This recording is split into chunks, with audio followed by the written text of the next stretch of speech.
Davi e Carla não passou bem, não está bem, não vão conseguir ver a função disso, né?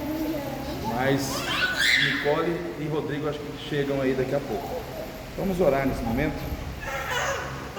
Querido Deus e Pai, nós queremos te agradecer por estarmos aqui reunidos na tua presença.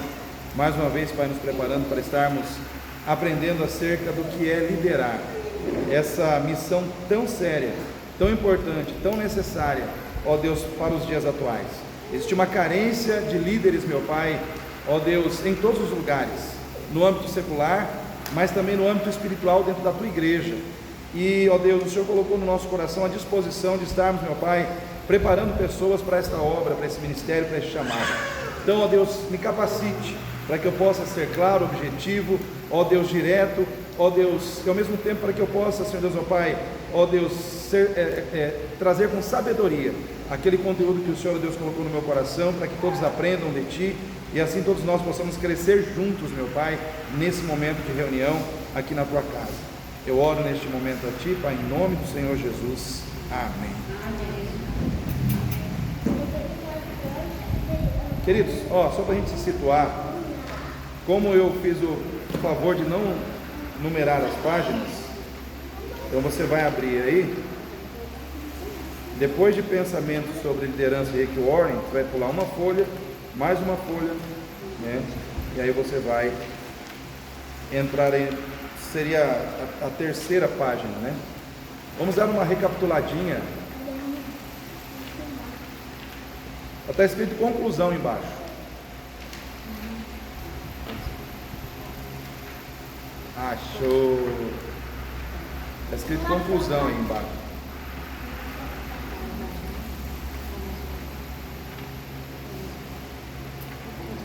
Isadora foi.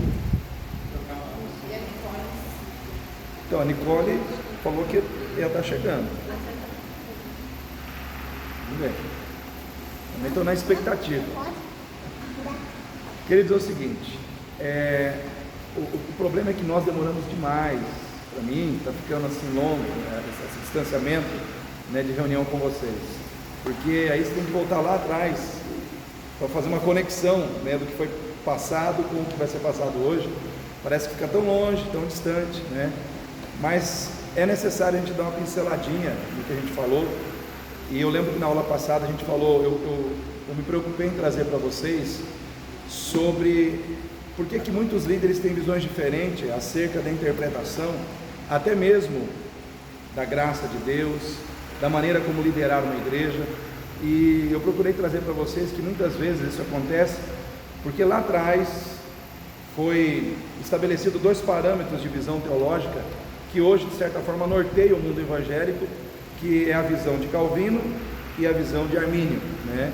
Então, por isso, muitas vezes você vai numa igreja, você vê uma teologia caminhando numa direção, você vai em outra igreja, você vê a visão teológica da liderança caminhando numa outra direção, e às vezes parece que para uns, um é liberal demais, para outros, outros são radicais demais, né? Então aí vira aquela questão do extremismo, do amor e da justiça. Por isso que eu criei um tópico, né? Um tópico que fala sobre o extremismo do amor e o extremismo da justiça no ato de liderar. Por quê? Porque existem 2 visões que se opõem, que se contrapõem dentro do mundo da teologia cristã, e são esses 2 expoentes que a maioria dos teólogos, dos pastores seguem.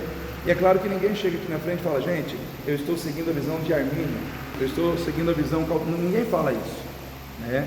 Mas os posicionamentos que a gente carrega dentro de nós falam por nós, né?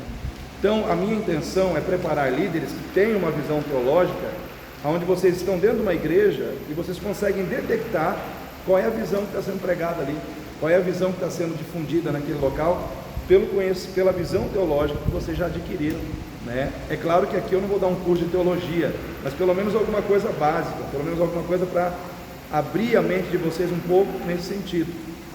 E aí nós falamos um pouco sobre isso, e eu entrei no primeiro tópico, que é a questão do extremismo do amor. Falamos que um líder que é muito amoroso, ele acaba muitas vezes sendo permissivo demais, em função daquela questão de não querer entrar em conflito com ninguém, né, Eliane? não fugir daquela questão do bate-boca, do conflito, da discussão. Aí o que acontece? Ele abre a guarda. Aí, tipo assim, todo mundo faz o que quer e ninguém faz o que é necessário. Aí o que acontece? Sempre vai existir prejuízos, sempre vão existir consequências negativas, né? E aí a gente colocou algumas delas aqui, né? Que esse tipo de postura produz alguns problemas e deficiências, como segue abaixo. Primeiro, gera pessoas espiritualmente fracas, inseguras, desmotivadas, que não produzem muito e cedem com facilidade às tentações da carne. Porque, vamos analisar aqui essa afirmação. Numa igreja, onde todo mundo faz o que quer, onde o liberalismo é a alma do negócio, né? Então, ninguém é corrigido, todo mundo chega a hora que quer, faz do jeito que quer. O que acontece com essas pessoas? Se elas não são corrigidas, se elas não são admoestadas, se elas não são advertidas, elas se tornam pessoas que têm uma resistência teológica dentro dela muito frágil diante das tentações. Chega a tentação diante daquela pessoa, muito facilmente ela cai na tentação, porque ela se acostumou a viver num ambiente onde ela pode tudo, onde ela faz as coisas do seu jeito, onde ela não precisa se ajustar para agradar a Deus ou para satisfazer, vamos dizer assim, a visão de uma liderança que está sobre ela. Então o que acontece? Ela se torna frágil diante das tentações. Segundo, perde a seriedade para com o ministério, né? Então, aonde tudo acontece de maneira em que ninguém assume compromissos e as pessoas fazem tudo de maneira muito liberal, a seriedade vai embora. Então, vamos pegar aqui vários ministérios. A gente sempre acaba usando o ministério de louvor, né? Que é um dos ministérios assim que tem mais gente, que mais se reúne semanalmente na igreja. É um ministério muito ativo, é um ministério muito importante, mas aonde não há uma liderança que se mostre que é necessário orar, que é necessário ler a palavra, que é necessário consagração de vida, as pessoas chegam aqui e se preocupam somente em tocar, cantar e ir embora. E aí muitas vezes faz isso, às vezes de forma até assim, mal feita, né? Por quê? Porque não existe essa sintonia espiritual fundamentada numa visão sacerdotal, né? Então o ministério de louvor não é um ministério de música, ele é um ministério sacerdotal de adoração, que se manifesta através da música.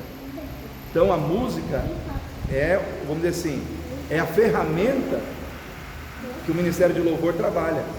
Mas mais importante até mesmo que a música é a vida do levita, é a vida do adorador, é a sua conexão íntima com Deus, construída na oração, construída na obediência à palavra, construída no seu viver, né, em comunhão com os demais, em amor, né? Que adianta você ter um ministério de louvor onde todos tocam bem, cantam bem, mas vive brigando, sai no tapa, se agride, né? Na hora que você vai cantar aqui na frente, todas essas situações aparecem. Por quê? Porque não tem harmonia interna, não tem harmonia de coração, né? Então isso é essencial, isso é fundamental, né? Então um outro prejuízo dessa liderança muito permissiva que nós falamos na aula passada é a perda do respeito e consideração pela autoridade do líder. Tipo, presta atenção, o líder está falando, ninguém presta atenção.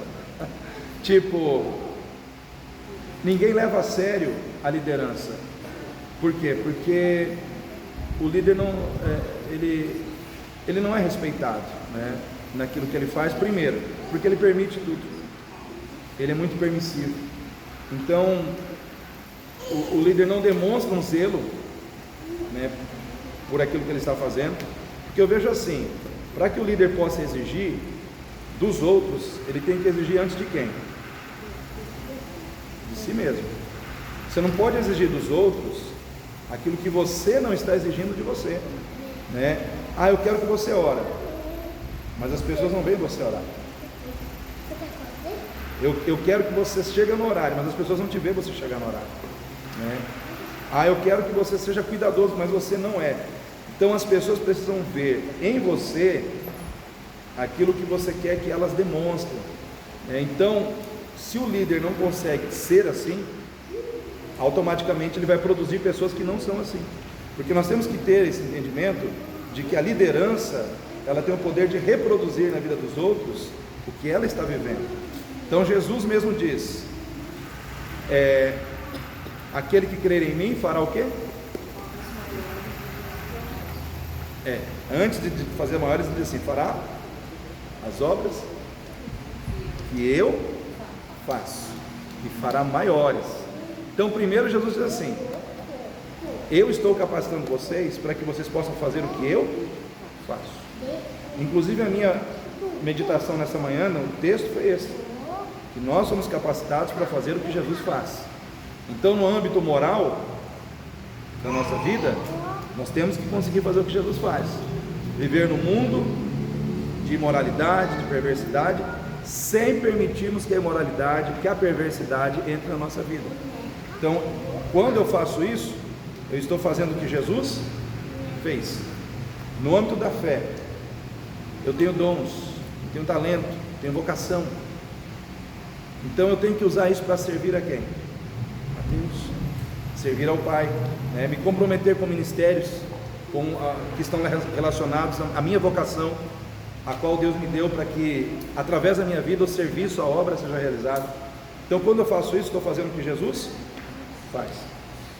Em relação ao amor, quando eu perdoo quem me fere, quem me machuca, quem me xinga, quem age injustamente comigo, eu estou fazendo o que Jesus faz.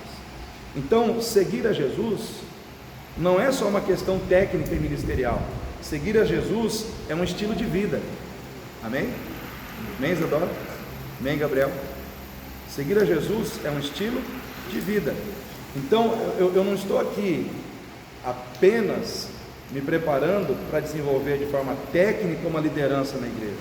Eu estou aqui me preparando para entender como eu tenho que viver o estilo de vida que me foi dado, Então, quando nós falamos na aula passada sobre calvinismo e arminianismo, isso também deve trazer para nós esse entendimento. Por quê? Porque, como eu disse, são dois expoentes da fé cristã.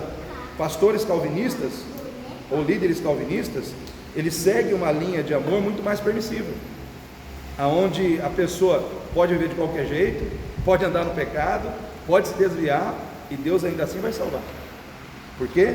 Porque na visão calvinista não depende nada de você, tudo depende da soberania de Deus. Então é uma visão muito permissiva, Na visão arminiana, o amor, ele anda em conjunto com a justiça. É um amor que trabalha em parceria com a justiça. E a soberania de Deus, ela sempre vai coexistir com a responsabilidade humana. Por causa do quê? Vou fazer pergunta, hein, gente? A soberania de Deus, ela sempre vai coexistir com a responsabilidade humana. Por causa do quê, Isabela? Por causa do livre-arbítrio. Então, livre-arbítrio muda tudo, Então, tipo assim, Deus te ama, Deus amou o Gabriel, isso é graça. Deus salvou o Gabriel, deu a ele a salvação, mas é responsabilidade dele viver a nova vida que lhe foi dada, porque a palavra de Deus diz que é uma nova. Então, se é uma nova vida, ela não pode ter as características da velha. Vocês concordam comigo? Senão não seria nova. Então, quer dizer, eu não fui salvo para viver como eu vivia antigamente. Então, quer dizer, tem que existir uma mudança, mesmo porque o Evangelho não é comparado a uma reforma, mas um novo nascimento. A Isadora não foi reformada, não foi consertada, ela nasceu de novo. Ou seja, é uma mudança de 180 graus, de mente, de coração e de espírito. Então, essa visão, ela traz você para uma realidade de que você não pode viver como você vivia no pecado.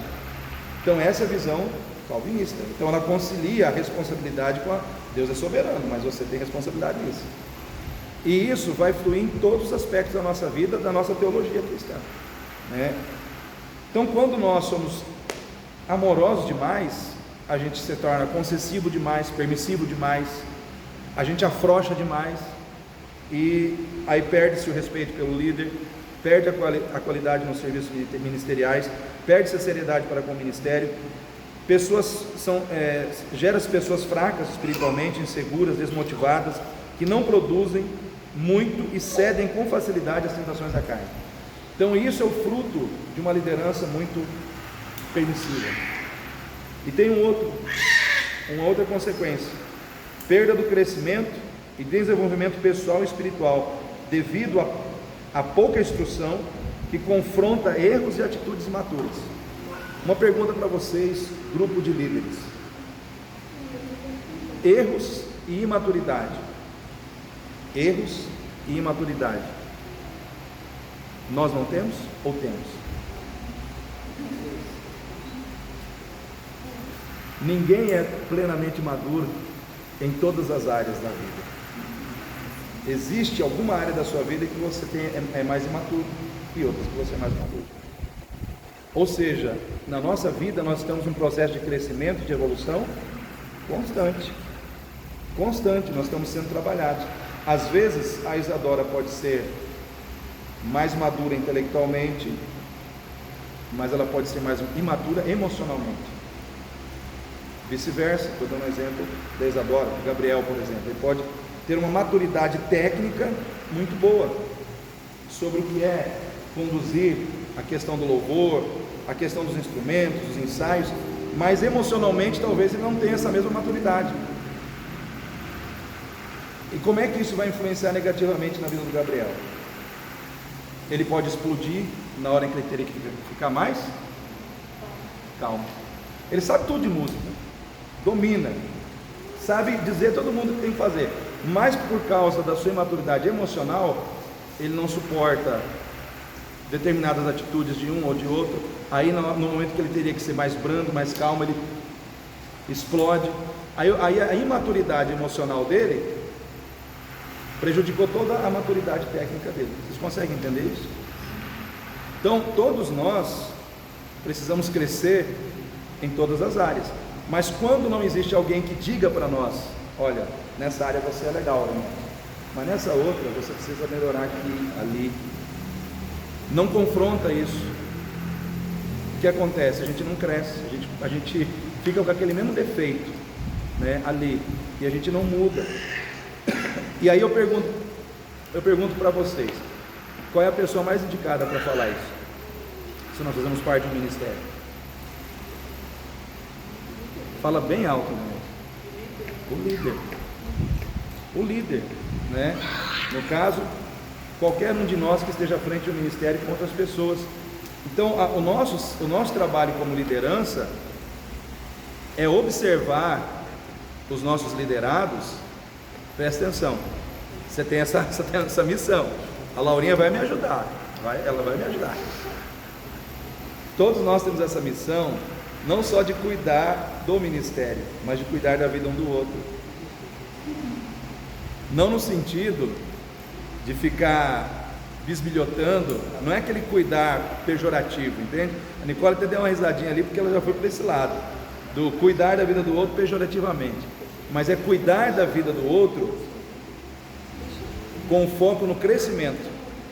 Sabe, você está sempre observando aonde que o outro pode estar falhando em algum momento, e você tem a condição de ajudar. E você tem a condição, você foi colocado ali para isso, para ajudar aquela pessoa a crescer naquela situação, né? Então nós falamos sobre tudo isso em relação à liderança, que é baseada no extremismo do amor. Hoje nós vamos falar o outro lado, né? Então aqui, pegando a apostila, a gente vai ler aqui sobre o extremismo da justiça, né? Terceira página, está escrito embaixo: conclusão. Para quem não se achou ainda aí, né, se acha. Então, por outro lado, temos a supervalorização da justiça, que conduzirá o líder ao extremismo do legalismo. O que é legalismo, Rodrigo? Você que é um professor aí aplicado. Legalismo.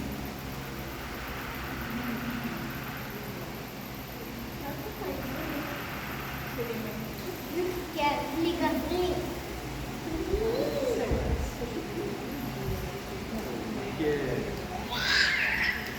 O legalismo vem de legal, né? Então deve ser baseado em coisas não desse legal, né? Legal de legislação. Sim, certinho, exatamente. Legalista é uma pessoa guiada por leis, rígida. Ela anda na cartilha. Sabe aquela pessoa que reza a cartilha, né? Pessoa legalista, né? Marcado pelo zelo excessivo com, já tem até a resposta aqui, marcado com zelo excessivo com regras, compromissos, responsabilidades, transformando numa pessoa cruel, insensível, antipática e desagradável.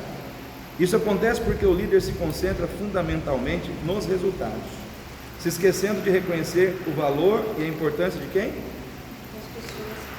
Que as pessoas têm, e a sua responsabilidade em ajudá-las, tanto no desenvolvimento do seu potencial ministerial, como também na formação do seu caráter cristão.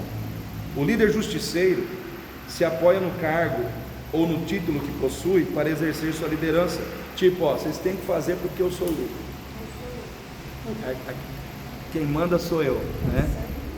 Então, incorporando assim mais a figura de um chefe do que a de um líder. Esse tipo de postura gera alguns problemas e deficiências, como segue abaixo. Como a gente viu várias consequências negativas do outro aspecto da liderança, do amor. Agora nós vamos ver da justiça.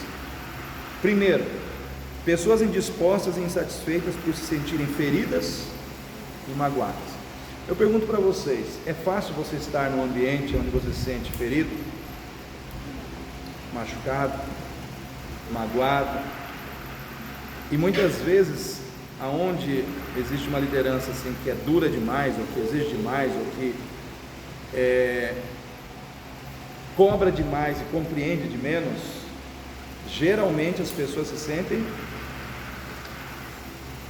magoadas, feridas, né, de alguma maneira. E isso não é um clima legal para qualquer tipo de ministério ou para qualquer tipo de ambiente. Segundo, olha só, constantes discussões, brigas e desentendimentos que sugam as energias do grupo. Sabe aquele grupo que você está ali e de tanto você ouvir briga, discussão, parece que as suas forças... Quem já passou por isso? Não precisa citar o momento, nem o local, mas o fato é que quando existe esse tipo de liderança, de só confronto, né, só cobrança, muitas vezes o líder acaba gerando no coração do outro a mesma atitude de confrontar. Eu confrontei, eu também quero confrontar. E aí um fica procurando motivo para discutir com o outro. Então esse tipo de situação, esse tipo de ambiente não é bom para ninguém. Não é bom para quem lidera, não é bom para quem é liderado, porque você termina o tempo de trabalho que vocês estão juntos, parece que está todo mundo assim, ó, morto, acabado, né? Imagina você vir para um ministério dentro da igreja, onde você já fica pensando, poxa, quem vai brigar hoje? Né? Qual vai ser a discussão de hoje? Qual vai ser aquilo já gera uma tensão, né, no coração de quem participa. Terceiro, hipocrisia, pois o líder gosta de cobrar, de apontar o erro dos outros, porém não gosta de ser cobrado e tem dificuldade para reconhecer seus erros. Outro ponto, perda de pessoas que acabam saindo do ministério por não encontrarem no líder compreensão, ajuda e parceria. E às vezes o líder ainda fala assim, saiu porque tinha que sair, era irresponsável, não tinha compromisso, mas muitas vezes a pessoa poderia ser resgatada, poderia ser trabalhada. mas o líder não teve paciência, né? Desgaste no relacionamento entre líder e liderados, pelo excesso de cobranças e ausências de elogios e reconhecimento. Então, aqui nós temos o extremo da justiça. Falamos do extremo do amor, extremo da justiça. Quem errou muito na época de Jesus nesse quesito aqui? Os escribas, os fariseus, né, os saduceus, os doutores da lei. Então, se você, por exemplo, abre a sua Bíblia lá em Lucas 18, 9, pede para alguém abrir.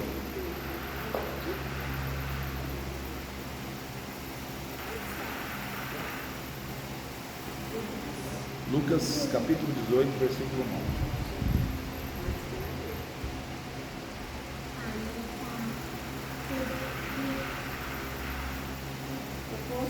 Propôs também essa parábola a uns que confiavam em si mesmos, crendo que eram justos e desprezavam os outros. Pode continuar, irmão. 2 homens subiram ao templo para orar, um fariseu e o outro publicano.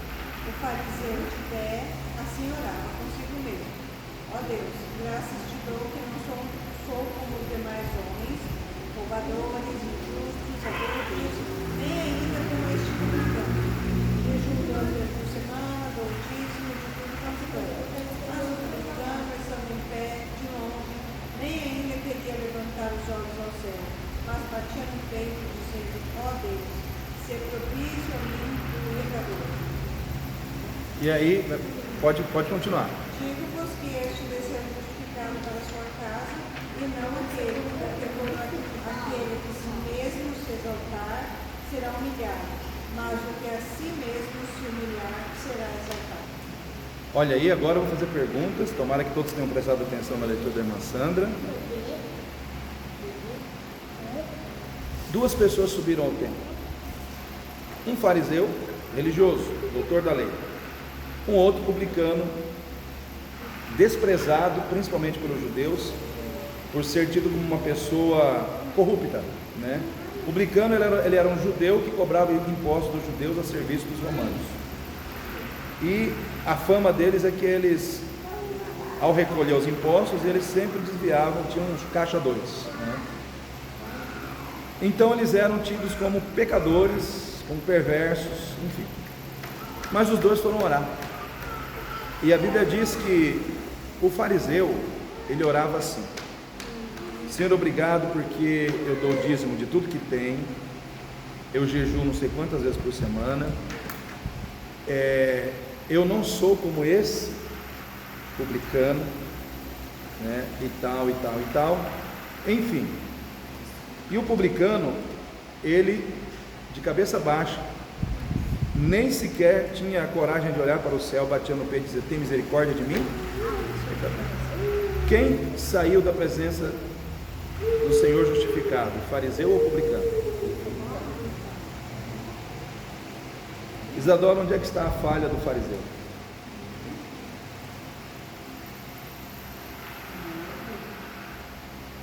No orgulho. O líder que muitas vezes se considera, porque se você observar o texto, está escrito aqui, assim, se eu não estiver enganado, você olha aí, Jesus estava falando com pessoas que se consideravam justos, sim ou não? Ou seja, era alguém que se considerava aprovado por Deus com base na sua própria justiça. Então ele, ao se apresentar diante de Deus, ele falava do quê? Das regras: dou o dízimo, faço jejum. Ele falava dos rituais e das regras, e com base nisso ele se colocava o quê? Abaixo, igual ou acima do outro? Acima. Ao olhar para o publicano, ele olhou para o publicano assim com amor, ou ele olhou para o publicano julgando, diminuindo, desprezando? Então, é esse tipo de comportamento que muitas vezes qualquer um de nós que está aqui pode desenvolver como um líder. Uma pessoa que se exalta, uma pessoa que se autoaponta como melhor do que o outro, que usa muitas vezes a sua capacidade de cumprir regras para apontar o outro, diminuir o outro, julgar o outro e excluir o outro. Então esse tipo de postura, ela foi condenada por Jesus inúmeras vezes.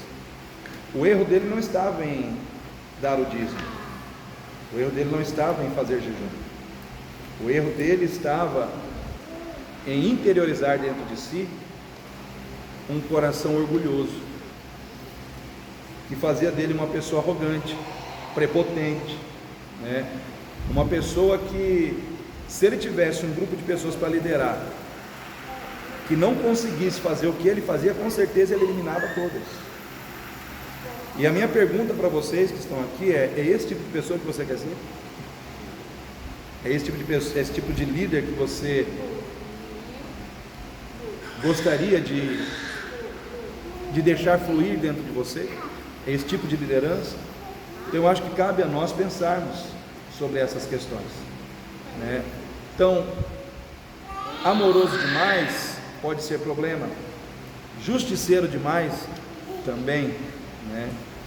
A solução é o perfeito equilíbrio. É fácil? Não é fácil, mas a gente tem que olhar para Jesus e entender que eu sempre procuro me espelhar em quem? Em Cristo. Ele é o referencial máximo para mim de liderança.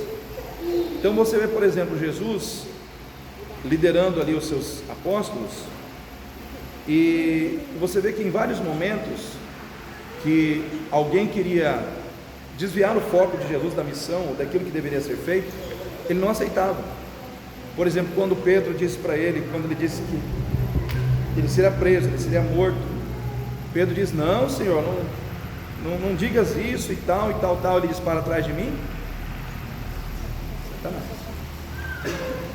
Ele viu a influência de Satanás na mente de Jesus, tentando desviá-lo do foco, da missão, do resultado que tinha que ser alcançado. Então Jesus, ele repreendeu Satanás na vida de Pedro, depois ele conversou com Pedro, mas ele não cedeu à tentação de fazer aquilo que o liderado queria que ele fizesse. Ele permaneceu firme no posicionamento que ele entendia que vinha de Deus sobre a sua vida, e que ele não podia sair daquela posição, né? Mas ao mesmo tempo, quando Pedro o nega 3 vezes, negou, Pedro falhou, o negou 3, eu estou usando o mesmo exemplo da mesma pessoa, tá? Pedro numa situação, Pedro agora numa outra situação. Pedro negou 3 vezes. Ele desistiu de Pedro? Não, Pedro, ó, você me negou 3 vezes, não tem perdão para esse tipo de situação. Foi assim que Jesus agiu. Ele foi lá e resgatou Pedro. Num determinado momento ele demonstrou o seu compromisso com a justiça, com o propósito de permanecer firme naquela posição que ele entendeu que era correta, e Pedro queria desviar ele daquela situação. Mas numa outra situação, Pedro, que errou, que falhou, que negou, ele vai lá e resgata aquele Pedro de volta. Ele teve a visão de que aquele Pedro que negou ele 3 vezes poderia ser um grande líder, como na realidade foi. Pedro e Paulo foram os 2 expoentes de liderança cristã que nós temos na Bíblia, né? Depois daquele episódio em que Jesus chega e diz: Pedro, tu me amas? 3 vezes.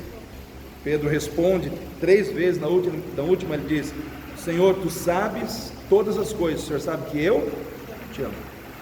Dali em diante Pedro não vacilou mais, permaneceu firme até o fim. Mas ele encontrou um líder que o acolheu quando ele errou, o acolheu quando ele falhou.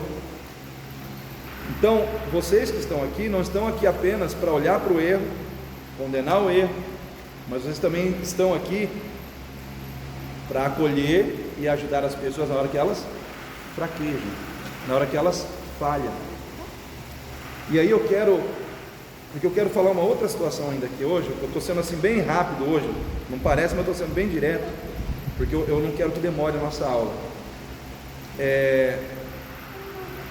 Todos vocês que são líderes dentro da igreja, vocês têm que entender uma coisa: a quem mais é dado, o que é cobrado de você na posição de líder não é cobrado do mesmo irmãozinho que senta lá no fundo. Então, você tem mais Deus te cobrará. A pessoa que Deus mais cobra aqui nessa igreja sou eu. Então, eu quero dizer uma coisa para vocês ficar bem claro. Quando vocês têm o privilégio de liderar pessoas e de repente precisam corrigir alguém em função de um erro, essa atitude de correção, quando envolve a possibilidade daquela pessoa sair da igreja, ela nunca deve ser tomada sozinha. Você nunca pode tomar aquela decisão sozinho. Gabriel, vamos imaginar que você é o líder do louvor. Você preparou um ensaio e tal, bonitinho. E aí naquele dia alguém do Ministério de Louvor, naquela hora do ensaio, fala: cara, isso aqui não serve para mim não. Simplesmente dá as costas e vai embora. Qual seria a sua atitude?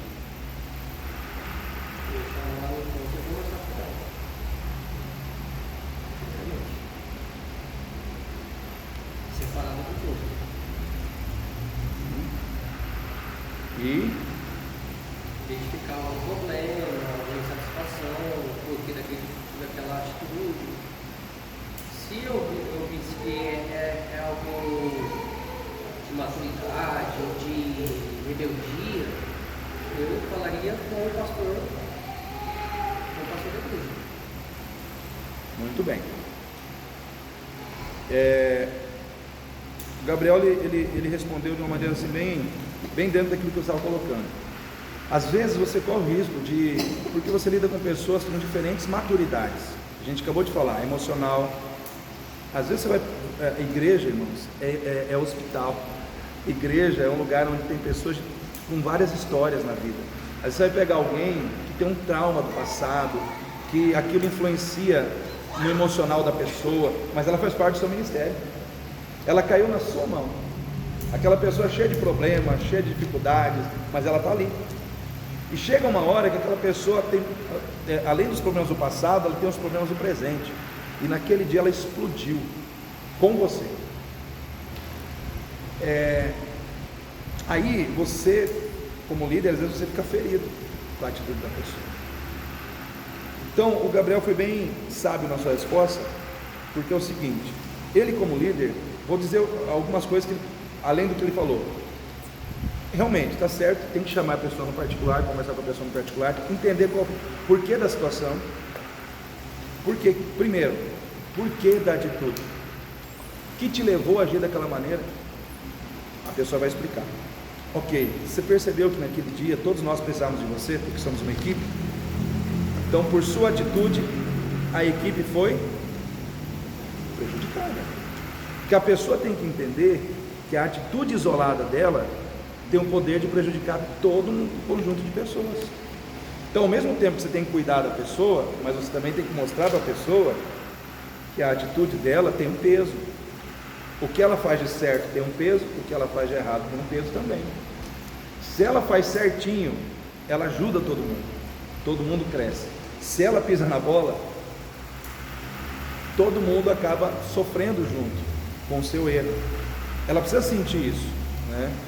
Mas vamos supor que a pessoa não tem humildade e tal, e fala: não, mas aí o Gabriel fala: olha, necessário é que então você volte, quer voltar, né? Mas o certo, já que você errou com todo mundo, o que é o certo? Na próxima reunião você chega para todo mundo e se desculpa com todo mundo. Gente, é o seguinte, cabeça quente, tal, aquele dia, fiz um que não deveria ter feito. Aí, obviamente, todo mundo tem um coração cristão, ninguém está aqui para condenar ninguém. Ô irmão, né? Abraço, irmão. Enfim, vida que segue o fluxo. Mas se o irmão endurecer e falar não e tal, eu vou sair da igreja, aí o que o líder tem que fazer? Ó, peraí, eu não estou te tirando da igreja, tá? Eu estou apenas colocando para você uma atitude coerente, sensata, né, em relação ao que aconteceu e que precisa ser feito. Mas se você está dessa forma, eu vou ter que falar com o pastor da igreja. Aí o pastor vai falar com você. Porque a bola final ela tem que chegar na mão de quem, irmãos? Minha. Por quê? Porque no juízo final, no cumprimento de tudo, de quem que Deus vai cobrar sobre as almas que estavam na igreja? É minha. Não é do líder do louvor, não é do líder do ministério infantil, né? Não, é do pastor. Porque a pessoa que está aqui, ela não tem que ser cuidada apenas como integrante de um ministério, ela tem que ser cuidada como integrante da igreja de Cristo. E quem cuida, toma conta, sou eu. Então, quando você faz isso, você faz a melhor coisa da sua vida, porque você tira a responsabilidade sobre os seus e passa para os meus ombros, né? E ela tem que estar nos meus ombros mesmo, porque quando a coisa ficou feia, quando você não conseguiu resolver, a pessoa se endureceu, a coisa ficou complicada, é eu que tenho que resolver. Então eu estou aqui para isso, né? Todos entenderam? Então, em relação a essa questão, aqui eu vou fechar aqui o trabalho agora de classe para vocês. Calma aí que eu já vou passar. Vocês vão fazer em trios. Mas antes de eu falar sobre isso, uma preocupação minha, aí eu vou pegar um pouco, a Aurinete pregou quarta-feira passada, sem ela saber, ela falou de algumas coisas que estavam no meu coração, quando ela falou sobre o coração, que muitas vezes o pecado do coração é o mais complexo.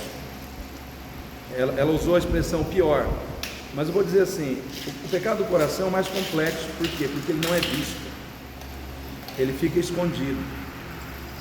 E eu penso assim, que nós que estamos aqui, eu como líder, que estou aqui preparando vocês para serem líderes auxiliares, que vão me ajudar a conduzir a igreja.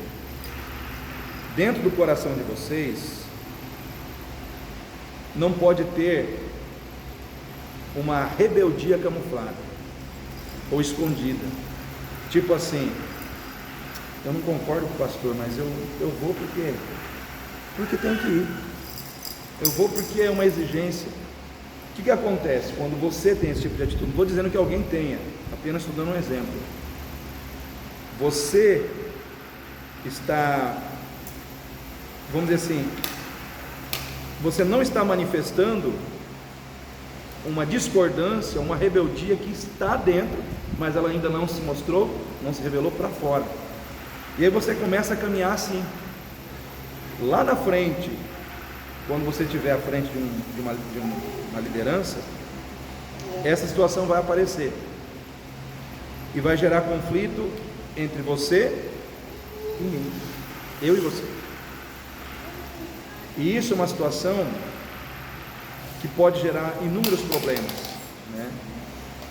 E vamos dizer assim, o problema mais grave é a separação, né? É a separação. Mas de onde que muitas vezes começam as coisas que são silenciosas na nossa vida? As discordâncias, as rebeldias silenciosas, de posicionamentos contrários não ajustados e de propostas ideológicas que são plantadas dentro de nós e que nós aceitamos.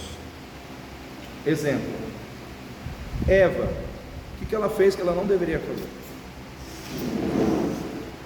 Irmã Lúcia, né? Irmã Lúcia, ela comeu do fruto. Pergunta, Luana, ela comeria daquele fruto se a serpente não tivesse dito tudo aquilo para ela? Ou seja, Alguém precisou colocar dentro dela uma proposta ideológica sobre aquele fruto. Aquela proposta gerou no coração dela o desejo de ir em direção àquele fruto. Se ela não ouvisse o diabo, se ela não tivesse aquele entendimento errado que foi dado para ela, entendimento errado, talvez ela nunca tivesse tocado naquele fruto, porque ela andaria em cima do entendimento que Deus deu. Por que eu falo isso com vocês? Talvez vocês pensem que o que eu vou falar agora não tem nada a ver, mas tem tudo a ver. Hoje nós temos muitos teólogos modernos que aparecem principalmente no YouTube, e você tem que ficar preocupado com esses espiritualizadores da fé cristã, que muitas vezes aparecem dizendo: ó, isso aqui está errado, isso aqui não é assim, isso aqui pode ser interpretado dessa outra forma, sabe, querendo mostrar que até agora todo mundo que estava seguindo desse jeito, está todo mundo errado. E tem um teólogo que eu parei para observar ele. Por quê? Eu comecei a receber de alguns de vocês, inclusive do Gabriel, da Ana Cláudia, não sei se da Aurinete, da Nicole, no Instagram, um pastor chamado Zé Bruno.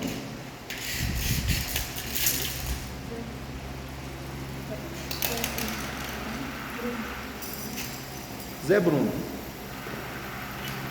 Algumas coisas dele assim que ele passou, eu achei interessante. É um pensamento teológico bastante assim, alinhado com a essência da fé cristã. Mas aí teve um dia que o Gabriel passou um videozinho dele para mim no Instagram, onde ele falou assim que Jesus não veio fundar religião nenhuma, e que o cristianismo não é uma religião, e tal, e tal, e tal. E é claro, por eu ter uma mente teológica, eu avalio tudo pelo conhecimento teológico que eu tenho. Falei: não, espera aí, ok, na essência Jesus não veio dizendo que veio formar uma religião. Porém, se nós temos um corpo doutrinário, se nós temos um templo, se nós temos um sistema de culto, se existem vocações ministeriais, chamados, vocações, e eles todos são desenvolvidos, nós temos uma liturgia, nós temos ordenanças. Quais são as duas ordenanças da fé cristã? Batismo e ceia. Então tem ordenança, ou seja, então existe uma religião, existe um corpo, né, doutrinário que cria uma religião. Aí a Ana Cláudia também passou alguns vídeos dele e tal. Aí eu fui no YouTube para pesquisar um pouco. Eu sou muito... De 10 vídeos que ele passou, 8 estava tudo tranquilo, mas ele passou 2 vídeos que eu não concordei, aí eu tive que discordar. O primeiro foi sobre dízimo. Ele reconheceu que o dízimo vem antes da lei, e que na época da lei, com Moisés, foi instituído como mandamento, aonde deveria ser dado entregue aos levitas, mas que no Novo Testamento não havia nada assim claro que determinasse ou que fundamentasse a permanência ou a perpetuação do dízimo. E tipo assim, ele jogou assim. Não estou dizendo que a igreja que entrega o dízimo está errada, porém eu não pratico. Então quando ele, que é uma pessoa que está sendo visto por muitas pessoas, assume essa postura, ele começa a dizer para as pessoas que não é necessário, que, enfim, não é uma doutrina. E aí, por exemplo, se você vai lá em Hebreus 7, Hebreus capítulo 7, para mim esse texto ele é muito revelador.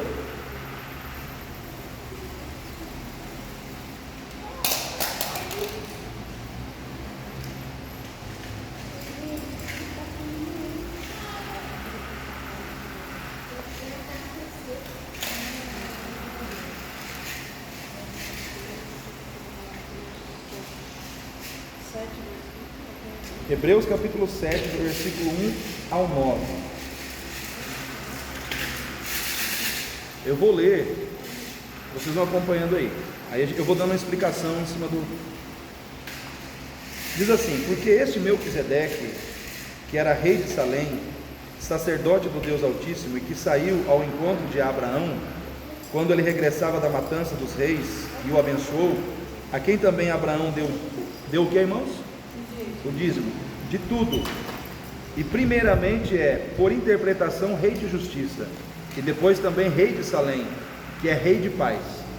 Olha só, sem pai, sem mãe, sem genealogia, não tendo princípio de dias, nem fim de dias, mas sendo feito semelhante a quem? Ao Filho de Deus. Quem é o Filho de Deus? Jesus Cristo. Permanece sacerdote para sempre. Permanece sacerdote para sempre. Ou seja, o sacerdócio não tem fim. Vamos continuar. Considerai, pois, quão grande era este, a quem até o patriarca Abraão deu os dízimos dos despojos. E os que dentre os filhos de Levi recebem o sacerdote, têm ordem, segundo a lei, de tomar dízimos do povo, isto é, de seus irmãos, ainda que tenham saído dos lombos de Abraão. Mas aquele cuja genealogia não é contada entre eles, tomou dízimos de Abraão, e abençoou o que tinha as promessas. Ora, sem contradição alguma, o menor é abençoado pelo maior. E aqui certamente tomam dízimos homens que morrem, ali porém aquele de quem se testifica que vive. E por assim dizer, olha só, como encerra o 9, por assim dizer, por meio de Abraão, até Levi, que recebe dízimos, pagou dízimos. Em outras palavras, até Levi, a tribo de Levi, que não tinha que pagar dízimo, em Abraão, porque eles são descendentes de Abraão, eles também se tornaram dizimistas. O que o escritor de Hebreus está ensinando aqui? Ele está falando do sacerdócio de Jesus. O sacerdócio de Jesus, ele é o sacerdócio de Melquisedeque, porque Melquisedeque ele é comparado ao Filho de Deus no Velho Testamento, sem início, sem fim de dias, sem pai, sem mãe, e é um sacerdócio eterno. Então, se ele recebeu o dízimo de Abraão, que representa toda a linhagem de Israel, é justo que nós, como igreja, entreguemos o dízimo para Cristo, que é o sacerdote eterno, para quem nós devemos adoração, gratidão e rendição. Então, por exemplo, eu, como pastor batista, conheço essa teologia, aceito e pratico na minha vida. E mais, quem aqui já leu a declaração doutrinária da Convenção Batista das Igrejas Batistas? E você é batista. Então, deixa eu entrar num quesito com você aqui. Se você é batista, você é cristão, amém? Você se converteu, mas você faz parte de uma denominação chamada Batista. Indiretamente você aceitou os princípios da Igreja Batista. E você sabia que dentro da declaração da Igreja Batista, o dízimo, ele faz parte de mordomia cristã? Existe dentro dos princípios fundamentais da Igreja Batista, o princípio da mordomia. Você vai lá, você vai achar. Dentro do princípio de mordomia está dizendo que todo cristão, quando se converte a Cristo, por amor a Deus, por um compromisso de cooperar com o reino de Deus, ele se torna mordomo dos seus bens. Aí, na mordomia fala que você é mordomo do seu tempo, dos seus dons, dos seus talentos e dos seus bens, aos quais você entrega a Deus através de dízimos e de ofertas alçadas. Existe uma separação, dízimos e ofertas alçadas. Então, quando você, que é líder, agora estou falando com líder, mas eu não concordo porque o pastor Zé Bruno disse que não é assim. Mas você é batista, está debaixo de um regimento, de uma igreja batista, o seu pastor crê de uma maneira diferente, você começa a agir numa rebeldia. Você começa a ter uma rebeldia, porque você não acredita que aquilo tem que ser feito. E aí, quando você não acredita que aquilo tem que ser feito, o que você faz? Você não ensina os outros a fazer. Se você é líder de um ministério na igreja, se você não é dizimista, você também vai ensinar que os outros não precisam ser dizimistas. E mais, você não ensina os seus filhos. É bonito quando você vê os pais pegar as criancinhas, e a gente observa isso no domingo à noite, vão lá entregar os seus envelopinhos. Então o pai e a mãe que não acredita ou que não faz, via de regra, ela não ensina o filho a fazer, não ensina os filhos a fazer. Então o que acontece? Você é um membro da igreja, de banco, precisa entender essas coisas, ok, mas se você é líder, a coisa muda um pouco mais de figura, né? Então, por exemplo, eu tenho que ser claro com vocês aqui, porque eu estou preparando líderes de excelência. Eu não estou preparando líder meia boca aqui, líder que faz uma coisa e não faz outra. Eu tenho que ensinar para vocês o que eu creio, o que eu pratico, o que eu entendo como verdade e o que eu entendo que é a vontade de Deus. Aí se você de repente falar, mas eu não... pastor, aí você tem que vir, você tem que expor isso, você tem que colocar para fora o porquê que você pensa diferente, com argumentos bíblicos, é claro, né? Aí você tem que... Por que você não acredita? Por que você não faz? Porque senão você vai ser um líder deficitário, que você vai avançar para frente, mas com situações não resolvidas no seu coração, em relação a questões doutrinárias. Então a gente pode ter divergência? Pode, mas não em questões doutrinárias que são básicas. Por exemplo, se o Gabriel falar para mim que ele é amilenista, eu sou pré-milenista, não tem problema nenhum, porque são questões escatológicas que não existe uma visão única estabelecida sobre aquele assunto. Se a Aurinete falar para mim, pastor, eu sei que o senhor crê em arrebatamento, eu creio só na vinda de Jesus, eu não creio, não, eu sei que você crê no arrebatamento, mas existe uma linha de crente, de pensamento teológico, que não acredita no arrebatamento, que só acredita na vinda de Jesus. E aí, isso nos impede de caminharmos juntos? Não, porque são questões escatológicas que são abertas, não dá para bater o martelo e dizer é A ou é B, né? Pastor, eu sei que o senhor é do avivamento, o senhor crê nos dons e tal, eu sou mais o crente da palavra, eu quero viver apenas mais no caráter de Cristo, quero viver na palavra, não quero esse negócio muito de buscar dons, de falar em línguas. Tranquilo, irmão, porque a base da fé cristã e a base do caráter cristão não está nos dons, está na palavra. Se você viver nessa terra sem a manifestação de nenhum domzinho do Espírito Santo, mas viver na palavra, for fiel a Deus até o fim, obediente à palavra, você vai estar salvo para entrar no céu, né? Mas dons são ferramentas. Uns acreditam que tem que buscar, outros acreditam que não. Mas isso não nos impede de caminharmos na mesma direção, né? E enfim, agora quando são questões básicas que são fechadas, aí a gente tem que sentar para ver. Eu não creio que existe Deus Pai, Deus Filho e Espírito Santo. Eu creio no unicismo. Vocês sabiam que a banda Voz da Verdade não crê na Trindade? E muitas igrejas estão deixando de cantar os seus cânticos. Para mim, dói o coração não cantar por toda a minha vida, mas é visto como uma seita, né? Porque você matou o Espírito Santo, tipo assim, você não dá o mesmo, você não aceita a divindade do Espírito Santo, é uma coisa assim que fere, né, princípios doutrinários básicos e fundamentais da fé. Então essas questões parecem que não são importantes, mas são. A outra situação que o pastor Zé Bruno falou e que eu não concordo com ele, e que está muito relacionado ao ministério que o Gabriel participa, Isadora, Aurinete, Luana, Rodrigo, Nicole, é que ele disse que não existe diferença entre música sacra e música profana. Então, quando ele falou sobre isso, ele falou que é uma besteira, ele usou até essa palavra, querer separar música sacra e profana, aí eu me injuriei. Por quê?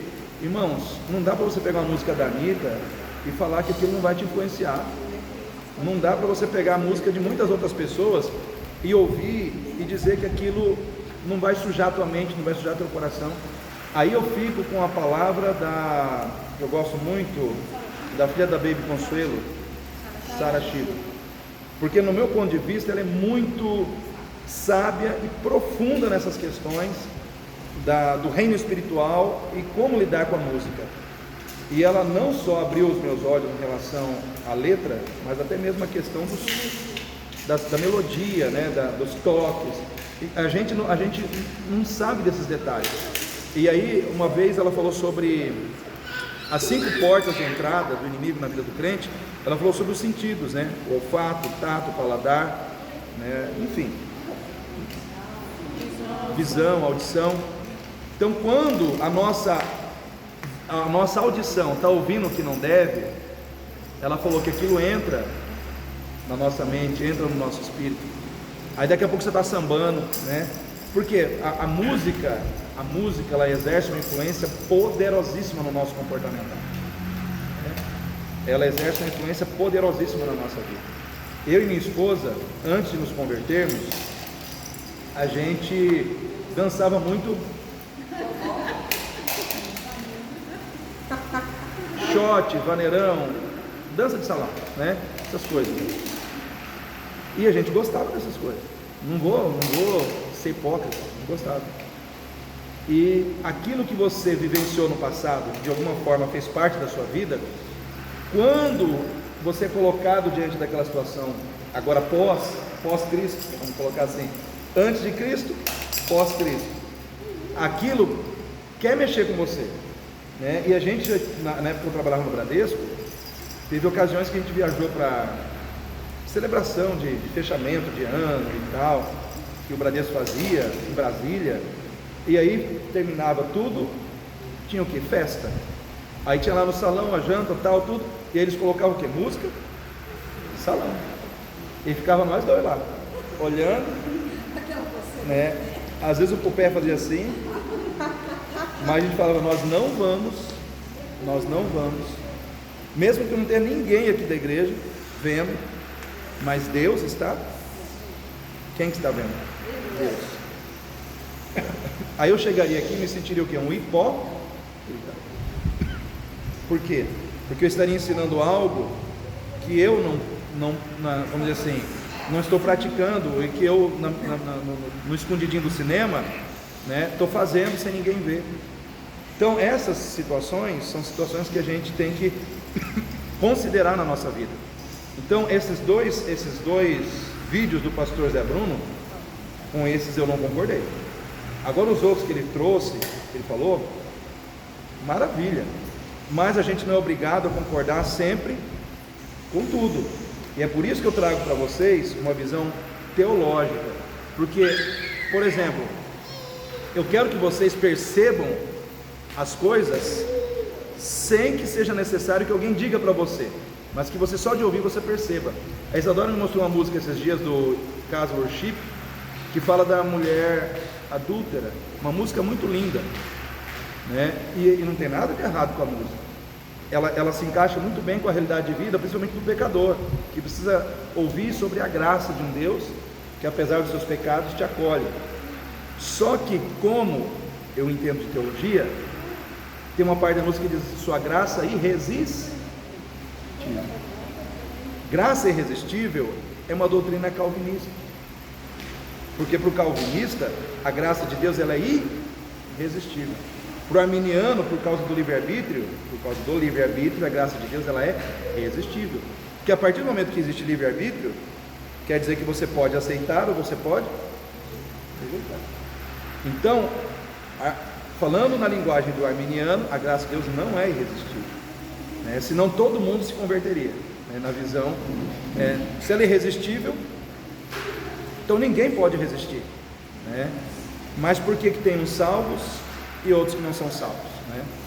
Então, por que tem inferno, por que tem céu, né?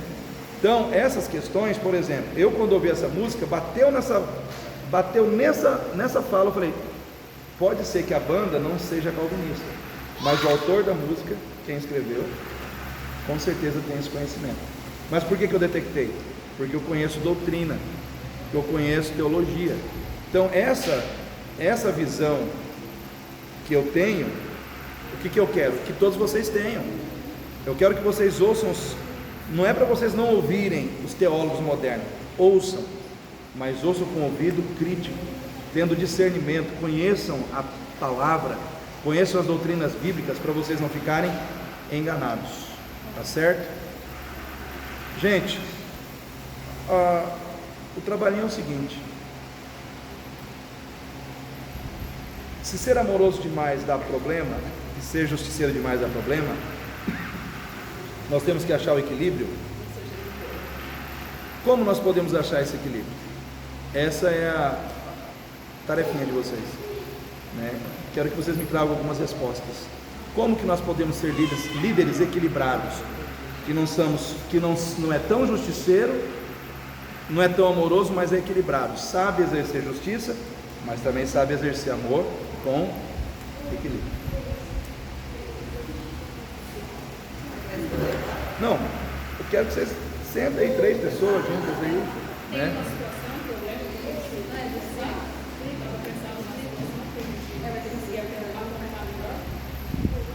Então, veja bem, eu falei sobre Jesus, né?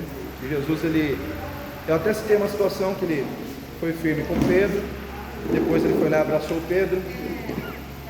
Mas o que a gente precisa exercitar dentro de nós, no nosso coração, ou na nossa relação com as pessoas, que pode facilitar a gente a não ser tão crítico, a não ser tão julgador dos outros, e também o que pode facilitar para a gente também não ser muito permissivo, né? Quais são as atitudes que a gente pode desenvolver para a gente poder fazer as duas coisas ao mesmo tempo, ser justo e ser amoroso?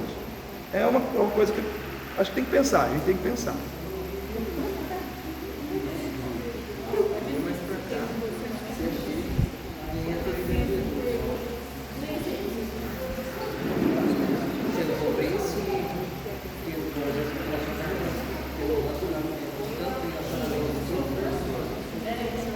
Bom, nesse momento eu estou encerrando aqui o vídeo para quem está assistindo.